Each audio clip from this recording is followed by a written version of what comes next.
에스더 5장 1절에서 14절 말씀 한 절씩 교독하겠습니다. 제가 먼저 읽겠습니다. 제3일에 에스더가 왕후의 예복을 입고 왕궁안 뜰 곧 어전 맞은편에 서니 왕이 어전에서 전 문을 대하여 왕자에 앉았다가 왕후 에스더가 뜰에서 것을 본즉 뜰에 사랑스러움으로 손에 잡았던 금규를 뜰에 내리니 에스더가 가까이 가서 금규 끝을 만지니라. 왕이 이르되 왕후 에스더여 그대의 소원이 무엇이며 요구가 무엇이냐 나라의 절반이라도 그대에게 주겠노라 하니 에스더가 이르되 오늘 내가 왕을 위하여 잔치를 베풀었사오니 왕이 좋게 여기시거든 하만과 함께 오소서 하니 왕이 이르되 에스더가 말한 대로 하도록 하만을 급히 부르라 하고 이에 왕이 하만과 함께 에스더가 베푼 잔치에 가니라. 잔치에 술을 마실 때 왕이 에스더에게 이르되 그대의 소청이 무엇이며 곧 하라하리로라. 그대의 요구가 무엇이며 나라의 절반이라 할지라도 시행하리로라 하니 에스더가 대답하여 이르되 나의 소청 나의 요구가 이러하니이다. 내가 만일 왕의 목전에서 내를 읽었고 왕이 내 소청을 허락하시며 내 요구를 시행하시기를 좋게 여기시면 내가 왕과 하만을 위하여 베푸는 잔치에 또 오소서. 내 이름 왕의 말씀대로 하리이다 하니라. 그날 하만이 마음이 기뻐 즐거이 나오더니 모르드게가 대궐문에 있어 일어나지도 아니하고 몸을 움직이도 아니하는 것을 보고 매우 노하나 참고 집에 돌아와서 사람을 보내어 그의 친구들과 그의 아내 스레스를 청하여 자기의 큰 영광과 자녀가 많은 것과 왕이 자기를 들어 왕의 모든 지방관이나 신하들보다 높인 것을 다 말하고 또 하만이 이르되 왕후 에스더가 그의 부신한테 왕과 함께 오기를 허락받았던 나밖에 없었고 그들도 왕과 함께 청을 받으리라. 그러나 유다 사람 모르드게가 대궐문에 앉은 것을 보는 동안에는 이 모든 일이 만족하지 아니하도다 하니 그의 아내 스레스와 모든 친구들이 이르되 높이가 50규를 나무를 세우고 내 왕에게 모르드게를 그 나무에 매달리게 하고 왕과 함께 즐거이 잔치에 가소서 하니 하만이 그 말을 좋게 여기고 명령하여 나무를 세우니라. 아멘. 믿는 사람과 믿지 않는 사람 그 두 사람의 신분과 존재는 분명히 엄연히 차이가 납니다. 그것은 겉으로 드러나지 않는 부분이고 그 중에서도 사실 믿는 자, 믿지 않는 자의 가장 큰 차이는 삶의 자세가 뚜렷이 차이가 있기 때문에 차이가 난다라고 말합니다. 그 차이가 뭘까요? 에스더는 4장에서 죽으면 죽으리다라고 위대한 고백을 했고 그리고 이제 5장에서는 그 위대한 고백처럼 그대로 행동을 취했어요. 성도의 위대한 고백도 소중하지만 그 위대한 고백을 뒷받침하는 것은 행동입니다. 행동. 고백만 하고 행동하지 않는 것은 의미가 없겠죠. 근데 그는 고백도 했고 또 위대한 행동도 했습니다. 에스더를 흠모하는 이유는 그녀가 용기 있는 고백만 한 것이 아니라 사실 그녀의 지혜로운 행동도 포함이 됐기 때문에 그렇게 우리가 말하고 있는 것인데 도대체 하나님의 백성들은 어떤 자세를 가져야 또 이러한 아름다운 삶을 살아갈 수 있을까? 여러분 왕을 만나기 위해 에스더가 가야 할 길은 사실 쉽지 않았어요. 왕의 부름을 받지 않고 어전에 들어갔다가 왕이 화가 나면 죽여 그러면 죽을 수밖에 없는 그것을 잘 알고 있었던 에스더는 뭐로 여러분 무엇으로 준비를 하고 있었습니까? 기도로 준비했던 여인입니다.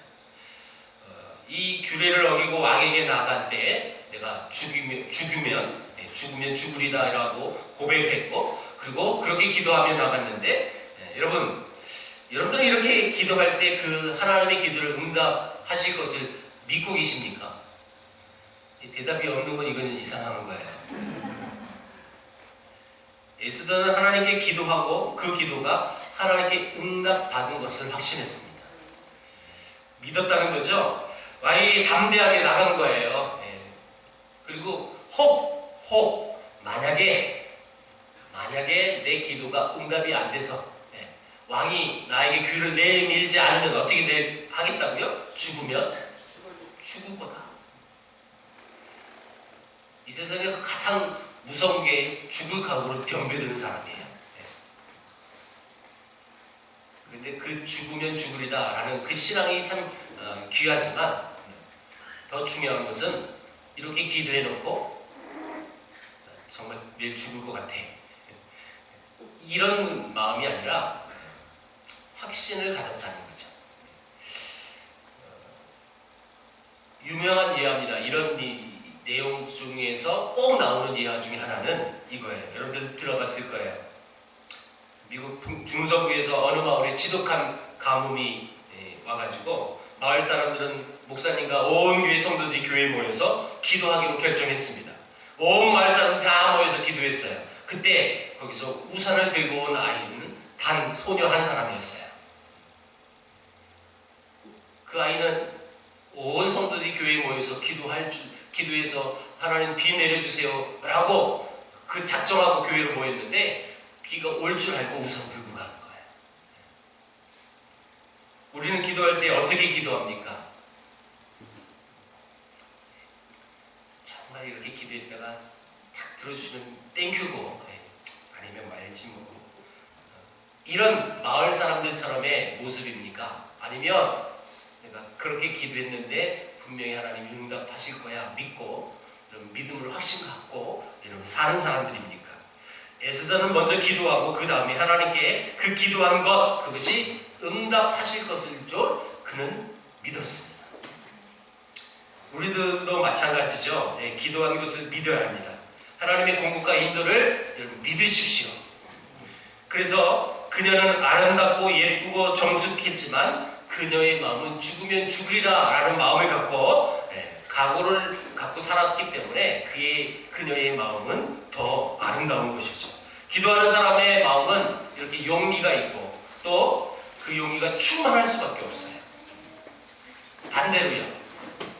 오늘 오전 메시지에 왕이 없으면 하나님이 없으면 이런 삶을 살았다. 그런데 왕을 그 하나님을 내 마음속에 모시고 사는 사람은 그렇게 살지 않는다라는 것처럼 기도하는 또 그 기도를 들으실 줄 믿는 백성들은 확신의 차이 있는 거예요. 불확실하게 될까 말까 이것이 아니죠. 그리고 이 에스더가 용기를 내서 들어가 보니까 하나님께서는 이미 역사하고 계심을 그는 알았습니다. 멀리 왕궁뜰에 서 있는 에스더를 보았을 때 에스더가 말을 꺼내기도 전에 하나님은 그 왕의 마음을 만지고 계셨습니다. 멀리 있는 에스더가 너무 사랑스럽게 보여요. 그래서 그는 나라의 반이라도 그 여자한테 떼어줄 만큼 그 에스더의 미모가 이뻤다라는 마음을 들게 하신 거죠. 팔불출이죠. 팔불출. 미친 왕이죠. 뒤에 나와요. 나라의 반이라도 떼줄 거야. 그럼 바보죠, 사실. 그만큼 과장했겠죠. 그래서 그 왕의 마음을 하나님이 움직이게 하셔서 그 규를 내밀 수밖에 없었어요. 왕의 마음도 하나님의 손 안에 있다는 것을 보여주는 것입니다. 이것을 믿는 것이 저는 성도의 신앙이라고 저는 믿습니다. 이것을 믿는 것이 성도의 자세고 모습이죠. 여러분들의 신앙은 어떻습니까? 3절에 왕이 하는 말을 보세요. 왕이 이르되 왕후 에스더여 그대의 소원이 무엇이고 요구가 무엇이냐 나의 절반이라도 그대에게 주겠노라. 여러분 사람의 아름다움도 하나님이 쓰시는 도구가 되어져서 그 왕의 소원을 말하게끔 다 역사하셨다는 거예요. 에스더가 이쁘긴 이뻤나 봐요. 그렇죠? 그리고 우리 자매님들이 이 본문을 보고 괴리감이 생깁니까? 그럼 지는 거예요. 도대체 얼마나 이뻤으면 저 왕이 여러분 페르시아 이 나라가요. 이 국가가 적은 국가가 아니에요. 적은 나라가 아니에요. 그 당시 전 세계를 주도했던 나라니까. 그런데 그 나라에 반이라도 주겠다는 거예요. 야, 얼마나 이쁘면 저런 극찬을 받을까. 근데 나는 뭐지? 나는 그런 미모가 없는데. 여러분, 혹 이런 마음이 혹 있는 우리 자매님들 포기하지 마십시오. 실망하지 마십시오. 그 미모는 젊었을 때뿐이에요. 늙으면 아무것도 아니잖아요. 늙어서 이뻐서 뭐 할 거예요? 아무 쓸데기 없어요. 젊었을 때 한때, 젊었을 때. 마음의 위로가 확 되죠, 여러분? 사실 남자의 마음을 움직이는 건 미모 가지고만 하는 건 아니에요. 미모를 움직이는 것은 젊었을 때뿐이고, 여러분 정말 나이가 많아서도 그 미모가 여러분 뒷받침 안 돼도 남자의 마음을 충분히 움직일 수 있어요. 마음 자세, 그 여자가 어떤 마음을 갖고 있느냐, 배려하는 마음, 긍휼하는 마음, 이런 또 지혜로운 마음, 어떤 상황 속에서 여러분 악하게 대처하지 않고 그것을 슬기롭게 지혜롭게 넘겨가는 그런 여인을 보고도 여러분 남자는 충분히 매력을 느낍니다. 물론 이쁜 게 다겠지만 젊었을 때는 우리에게 있는 그 모든 것이 사실 하나님이 쓰시는 도구라는 사실을 우리가 인식을 해야 한다는 뜻이에요. 사실 에스더가 잘할 수 있었던 건 아마도 미모였을 것 같아요. 근데 여러분 그 미모뿐 아니라 하나님이 내게 주신 게 많잖아요. 여러분 그 모든 것이 하나님이 쓰실 수 있는 도구라는 사실을 기억한다면 우리는 충분히 하나님 앞에 쓰임을 받을 수 있다는 것입니다.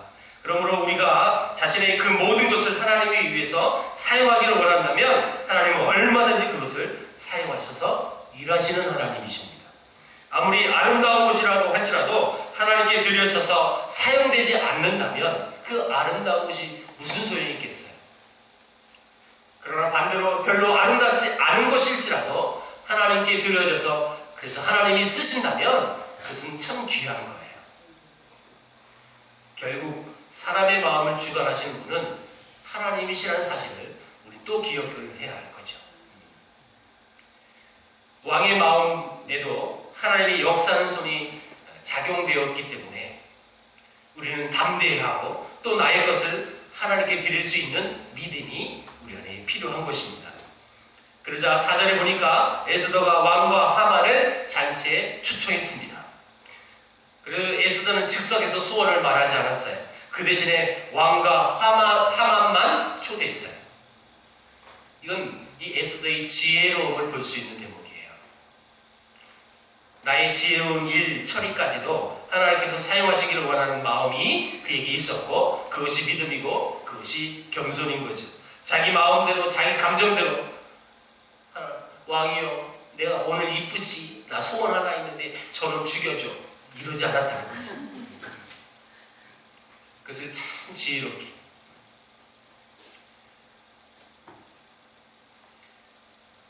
자기 마음대로 자기 감정대로 처리하지 않고 하나님 그 역사의 손길에 맡겼다. 그리고 그때를 기다릴 수 있는 믿음이 그 안에 있었다는 거예요. 왜요? 그날 말하지 않았어요. 뭐라고 그랬죠? 왕이여 내일 똑같이 잔치를 할 테니까 내일 말씀드릴게요. 그리고 드디어 잔치가 열렸고 여러분 6절 한번 보세요. 자 6절 오늘 본문 6절 자 시작. 잔치에 술을 마실 때 왕이 에스더에게 이르되 그대의 소청이 무엇이뇨 곧 허락하겠노라. 그대의 요구가 무엇이뇨 나라의 절반이라 할지라도 시행하겠노라 하니. 그럼 이때 죄 죽여주세요 이래야 되는 거 아니에요. 그렇죠? 다 그 왕의 마음까지 다 허락을 받아놓은 상황인데도 그는 곧바로 하지 않았어요. 이 본문을 보면 이 왕의 마음이 완전히 에스더한테 잡혀있다, 사로잡혔다라는 것을 볼 수가 있는 것입니다. 여러분 사람의 마음에 생기는 그 사랑의 감정까지도 하나님이 주시는 것이고 또한 그것도 하나님께서 사용하시는 도구예요.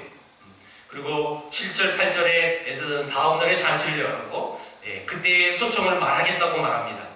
사실은 여러분, 더 애타야 될 사람이 에스더예요. 그렇죠? 지금 긴박한 상황이 돌아가고 있어서 지금 빨리 하만을 제거하지 않고는 우리 동족 유대의 민족이 다 죽게 돼 있어요. 자기가 애타가지고 그렇게 기도하고 준비했다면 너 소원 뭐야? 뭐든지 내가 다 들어줄 거야. 쟤 죽여주세요. 바로 안 했다는 거예요. 어찌 보면 더 왕의 마음을 애타게 만드는, 요즘 이걸 전문 용어로 밀당이라고 해요. 밀당. 조금도 그 여인은 조급해하지 않았습니다. 그래서 또 잔치를 초청합니다.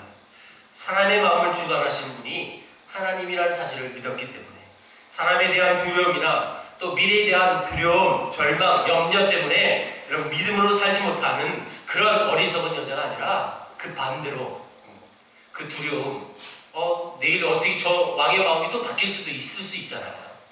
그런 염려가 그에게는 없었다는 것입니다. 이때 이 불신자 하만, 이 사람은 자기에 대한 파멸이 이제 이때부터 점점 정확히 준비되고 있었어요. 그걸 하만은 모르고 있었고요. 첫째는 그가 여러분 파멸을 이루기 위해서 뭐가 준비됐느냐면 그것이 하나님의 주권이고, 두 번째는 이것이 앞에 본 내용이고, 두 번째는 자랑이에요. 하만의 자기 자랑. 여러분 이 하만이 뭐라고 얘기했는지 보세요. 이제 9절부터 하는데 이게 무슨 내용이냐? 한마디로 더 추격하면 이렇게 잔치를 벌이고 가는데 다 자기 앞에서 다 좋아해요. 근데 단 한 사람은 모르드게만 굽히지도 않았고 움직이지도 않았어요. 자존심 상한 거죠. 내가 넘버 2인데 지금 저놈이 나한테 인사도 안 해요. 열받은 거죠. 기분 좋았다가 기분 자천인 거예요. 사실.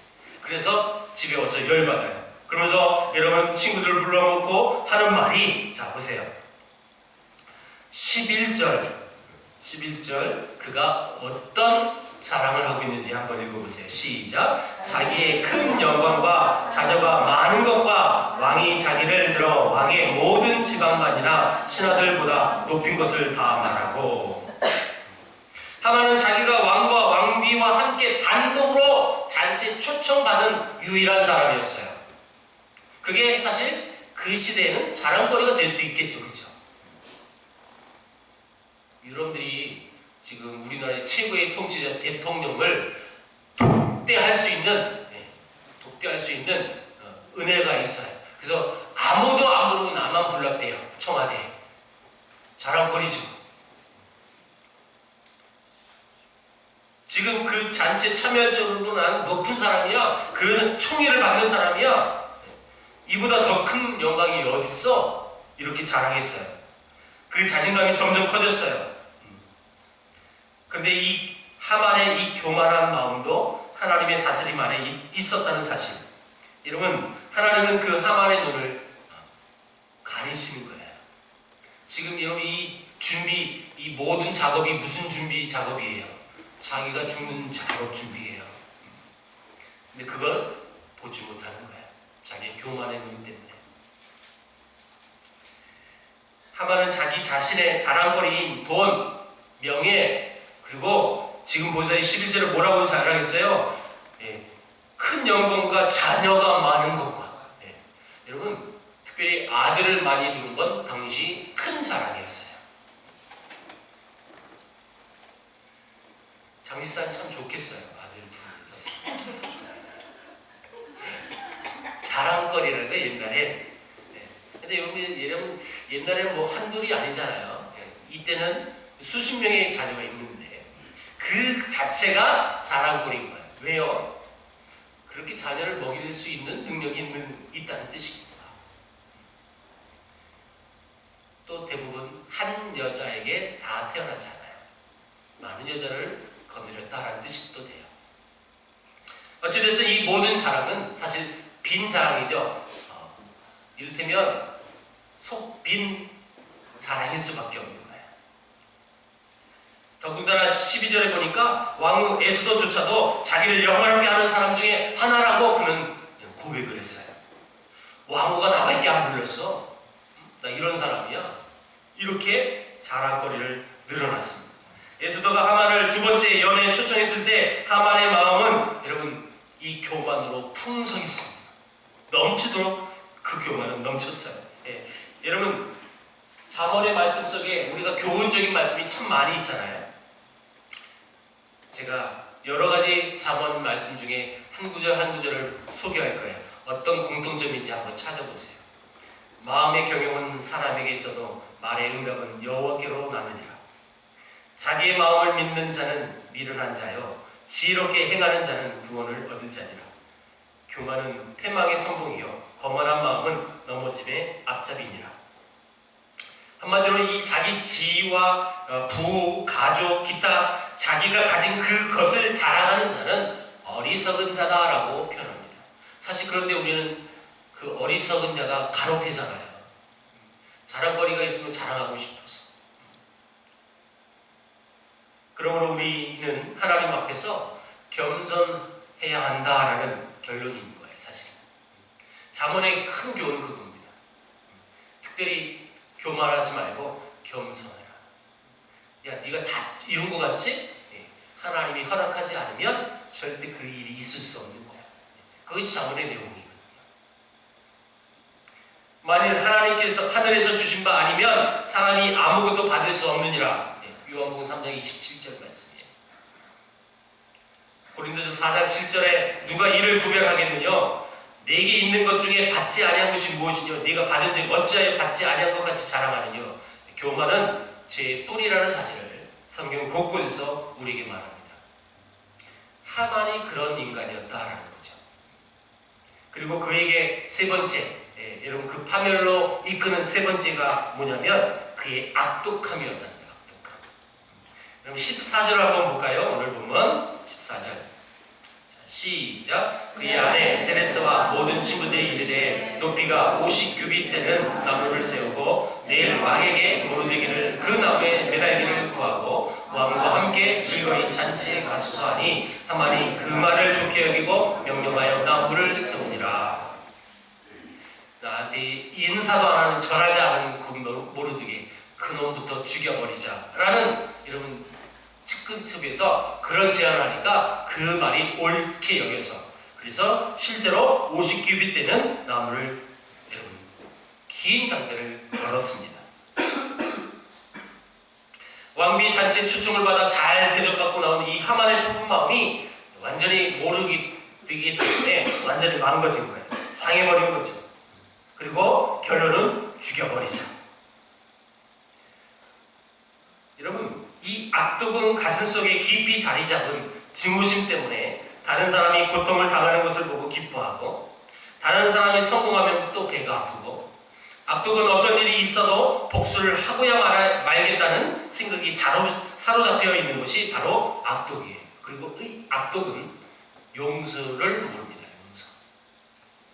악독은 자기 자신이 당한 상처는 항상 기억하지만 남이 베푼 친절이나 아픔을 여러분 알지 못하는 마음이 악독이죠.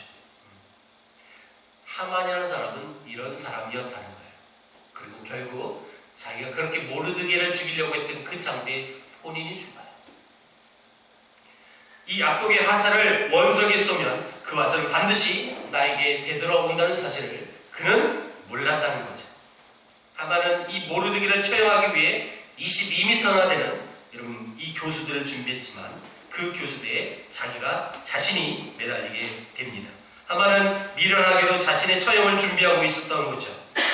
그때가 되면 하만이 자랑했던 그 돈, 여러분 많은 자녀, 그의 지위, 그 모든 것은 여러분 굉장히 이슬에 사라지는 것처럼 다 사라질 수밖에 없는 거예요.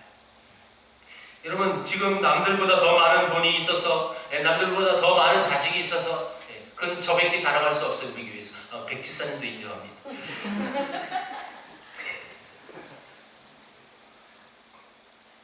남들보다 더 높은 지위가 있어서 자랑할 거리가 있다면 여러분 그 자랑은 아무것도 아니라는 거예요. 앞에서 여러분이 잠언서의 말씀 통해서 결론적으로 교훈을 얻는 것이 뭡니까? 교만하지 말라.